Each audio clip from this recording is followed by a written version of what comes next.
Hi guys, Adrian from whichbike.com here at Premier Bikes in Didcot, KTM dealer with a vast array of other bikes you'd look at.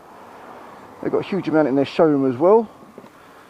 Right now we're riding out the KTM Duke 690 Duke. A step up from the 390 Duke I rode earlier today as I'm making my way through the bikes. Another impressive bike. Now this is obviously more akin to the power output, well certainly the cubic capacity of the MT-07, and I felt the 390 was MT-07 like, so this one could be a step above it. Interesting, 7,200 quid, so it's more MT-09 actual pricing, given that the MT-07 is 5,600. Again, not a great amount of electricity on this one, but does it really need it? Another cracking looking bike, typical KTM liveries, black and orange, and not a lot of white on this one. Right, okay, let's take this out for a bash. Looking forward to this. Only the second KTM I've been on, of course. I'm working my way up the power, working my way up the cubic capacities. Stick the old gloves on. Well, currently Premier Bikes are doing a deal, 7,200, you get a free Akrapovic exhaust of it, and they do 0% finance.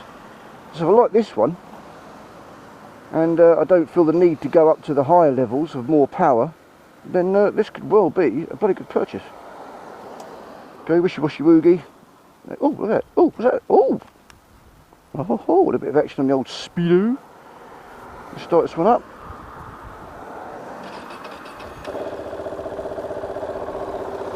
Okay, warm up the touch.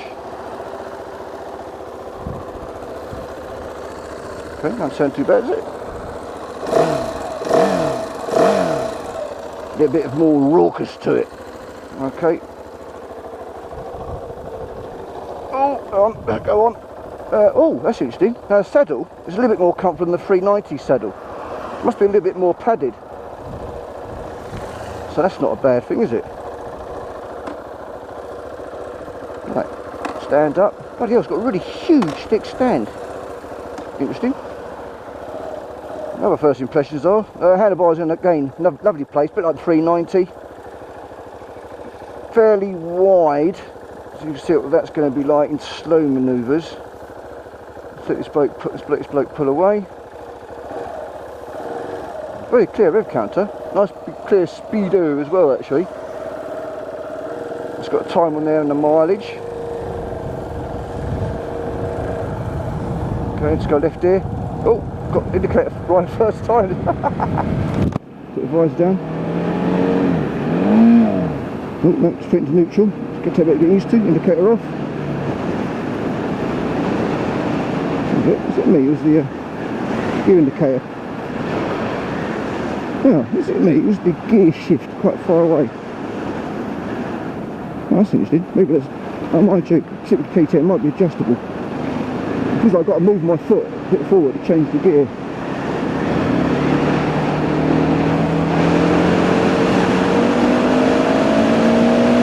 Oh, blimey. Oh, just coming off. I'll tell you what, just coming off the 390. Get that a bit of beans and yeah, it's a different bike. Definitely a different bike. A lot more power. I'd say that's, on initial impressions, that was more of the MT-07 for sure, and similar to the MT-09. I'll try a bit more. Wasn't even trying then. I hadn't started moving and moving. Didn't seem to want to give up. Nice. Visually very similar, sitting on top of it. Then the 390 I went on. Love that Speedo. It's like black and orange. What was it? Where's the gear indicator gone? Because I saw one. I do not. Oh, there it is. That's neutral in. Oh, maybe there isn't a gear indicator then. First, second. No, there isn't. Oh, okay then. That's interesting. 390 one. Oh, put up a sec. Nice roasting day today.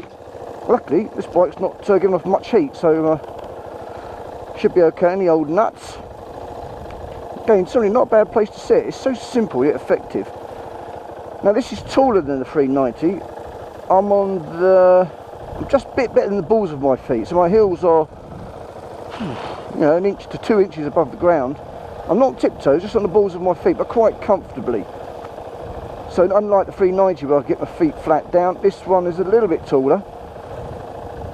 But given in mind I've got a 30-inch inside leg, I'd say this is suitable for 28.5, 29, which will be on tiptoes, you know, up to the 32 to 34 range if you're particularly tall. The seat is actually pretty comfy. It's pretty comfy when you're sitting in it anyway. When you obviously bring your knees up, it gets even more comfortable. Other first impressions, the mirrors are pretty good actually. Again, I'd say about 2/3 visibility, which is good for a bike, you know, in the range of good to excellent. I suppose that's because it's got wide handlebars, so you've got much more visibility around your elbows. That's not a bad thing. And I'm not the largest set of blokes. If you're a bit larger than me and a bit wider, thicker arms, then okay, it might take up half, just over half, but no complaints from me. Sounds pretty good. I mean, this one, the demo ride, hasn't got the Akrapovic, but I said you can get that with this bike at no extra charge from Premier Bikes, KTM and Didcot. It sounds like a bargain to me. Now, that's a good 600, 700 quid bit of exhaust kit.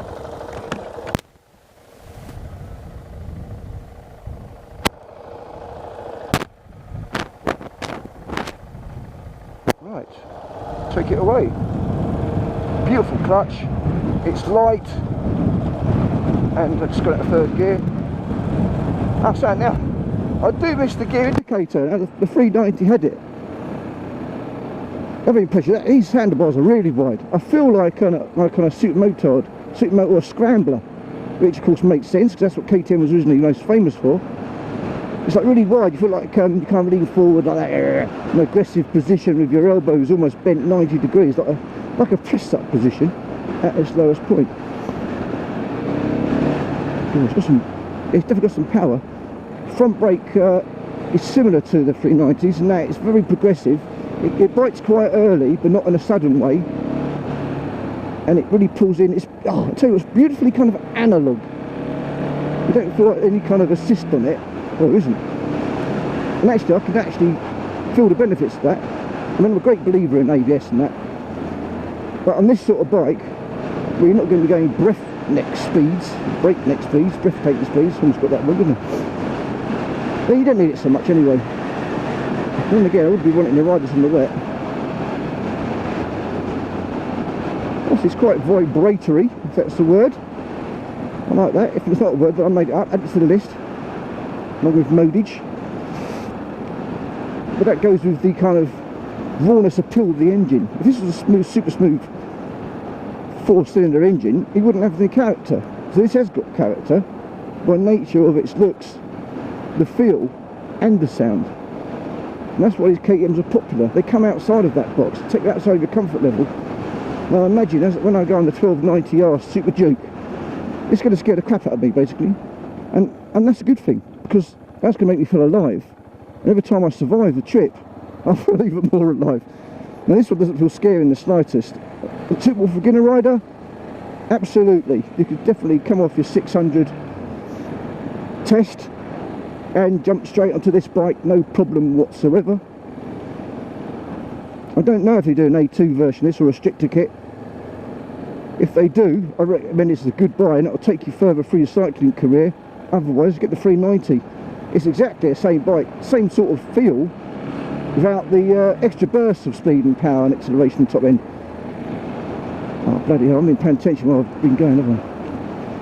Also, I'm over in Oxford, or Didcot near Oxford at KTM Premier Bikes, and that's a long way from Woking where I am, and I've got to be really careful I don't take turnings without making note of them. And unfortunately, I already have taken turnings without making note of them.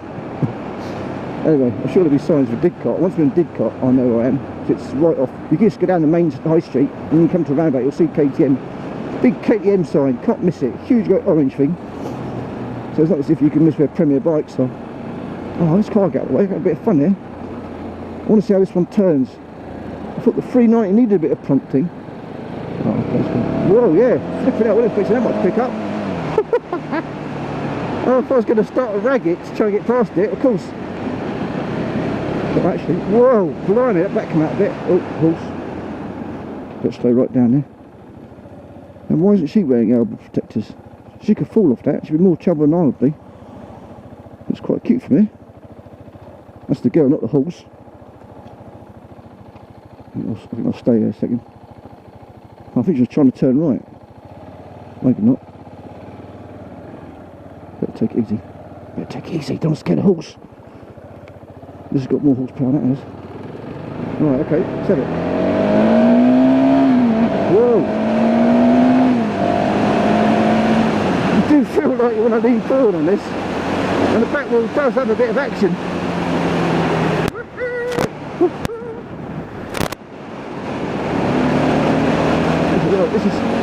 This is like a faster MT-07. I think that's what you get. You pay for extra 1,500 quid. It's just better looking. Well, I do like the race blue MT-07. Yeah, that's really attractive. But this looks so much more dynamic. This looks faster standing still, if you know what I mean.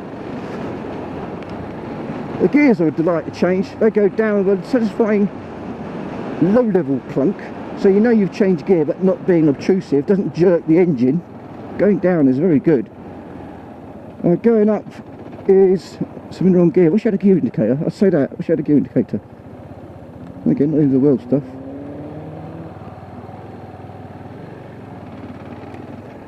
Let's get in the right gear, shall we?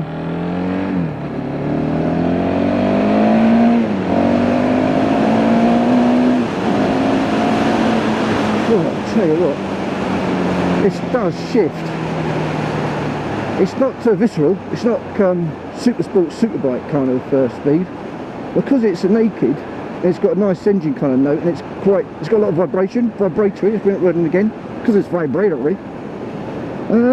This really feels fast. It almost takes your breath away. That's what I like about this bike the most, is that add all that up. This is an experience. It actually is an experience riding this bike. Oh, just going to do a U-E there. I think wait a bit more. Let's do a U-E here. Right, so right, let's do a U-E. Now this has got really light clutch. It should be not hard to do a kind of U-turn here. And he pulls it off. Then he pulls the foot down. Maybe it's just on a bigger bike, so I can't do it. Which kind of makes logical sense, doesn't it? Whoa.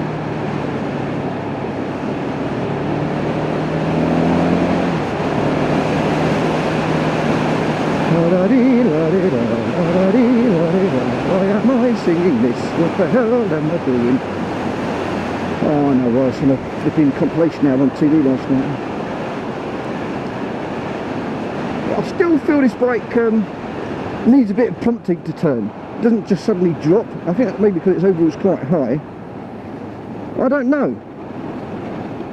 But it still turns fine. You just got to remember to turn it, that's all. It doesn't turn like a sports bike, and then again, nor should it. It's not a sports bike.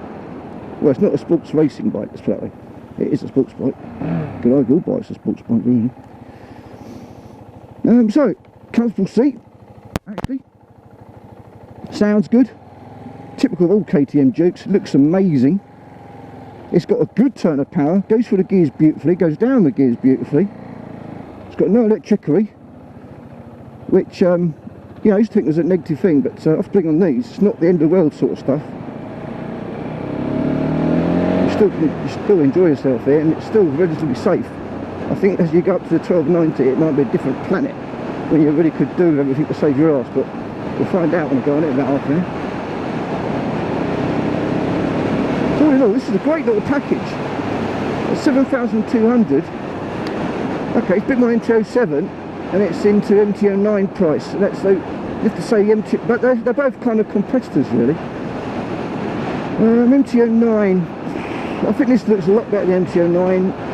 What the MT-09 might have is a little bit more comfy.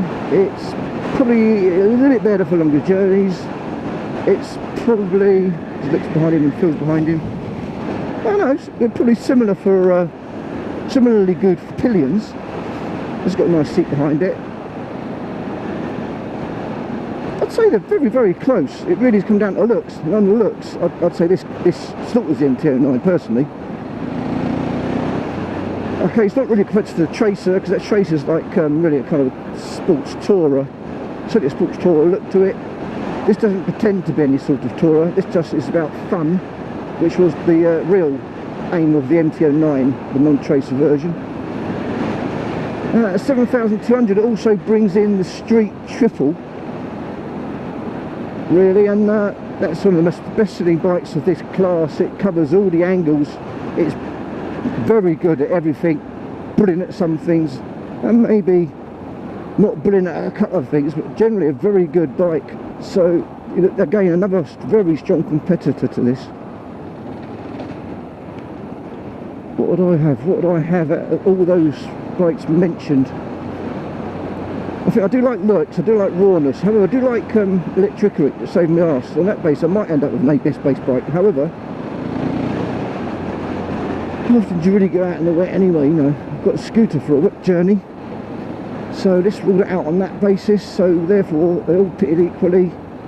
I have to say, on looks, I'd go for this one every time. And looks often really rules your heart, and your heart nearly always rules your head. Sorry, a bit of a bumpy road there, in case you want to buy sound like a Dalek.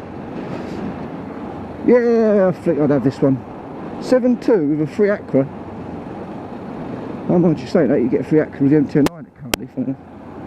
Oh, it's a difficult one. I'd have to ride the MT-09 again back to back, just in case that, you know, the extra kind of comfort level and its longer distance ability is a turning point. I think if you're looking for just out and outright fun, and you're going to be doing many shorter journeys with a little bit of pilling and a little bit of touring, then this bike is perfect and would win. Fuck me, I'm lost again. Was that so? Did go over there? Yeah, okay.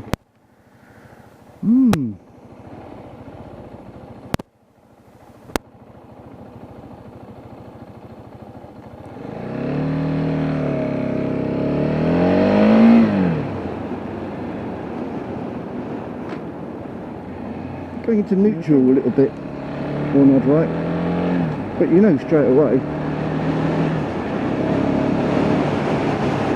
Oh, nice. It's difficult not to go fast on this bike. It's just so torquey. Overtaking is an absolute breeze on this bike. In that kind of 30 to 50 area, where most of the majority of traffic is going to be going, of course, in the journeys, certainly the urban ones, it overtakes so easily. Well, so what don't I like about this bike? Actually, I was going to overtake to the right then if it was pulling ahead from me. Might as well now. Whee! What don't I like? What don't I like? Well, from what really don't I like about this bike? Handlebars maybe a touch wide for me for a longer journey. That might sound a bit weird, but actually it's putting it, because it's wide, it's putting a little bit of pressure on certain parts of my hand, which I've never really noticed before. Now it's only because I'm not used to it. If you bought it, I imagine you get used to that fairly quickly. Not a great problem. I don't think, negatives are that I don't think it's a bike you want to go on for a huge amount of time. This is about hopping on, having fun, going to see your mates, putting down a cafe, little run to your mum sort of thing. You know, 20 to 30 mile journeys. I think that's what it excels at, and it excels at that fantastically well. It's got a huge amount of character. It's a lot of fun.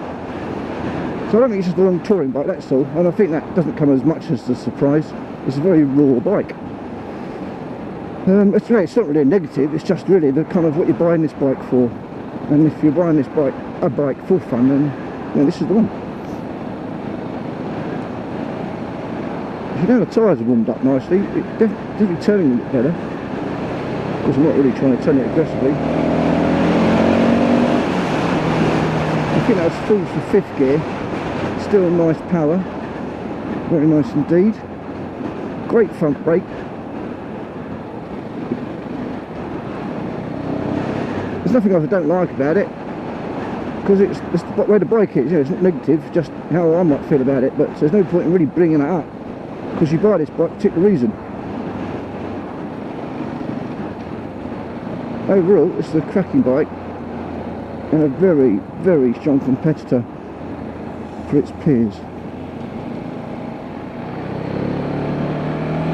Nice. there, get some power.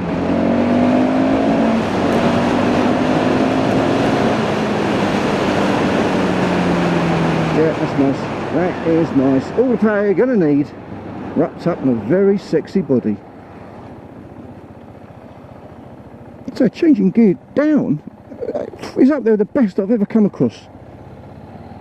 Well, putting a hot knife through butter, it really is. It's good. Almost like, oh, it's beautiful. There should be a sound effect for it. However, there's another neutral. I keep finding that.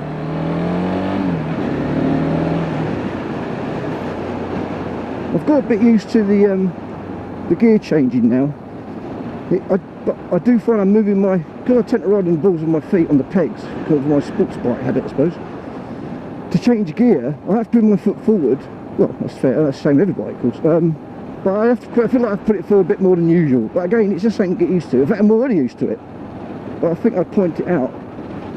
If you've got small tootsies, you might feel you have to extend your leg a bit. Oh no, what a great package! What a great package, as my wife said to me first time she saw me.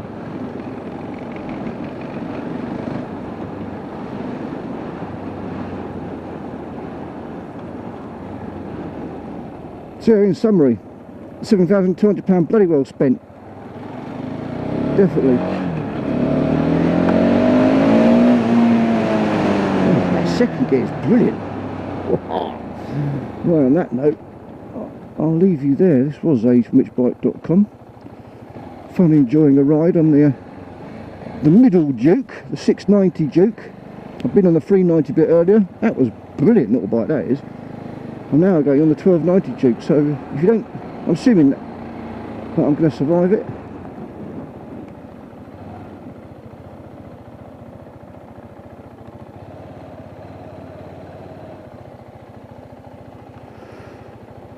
Right, okay. Ciao, ciao.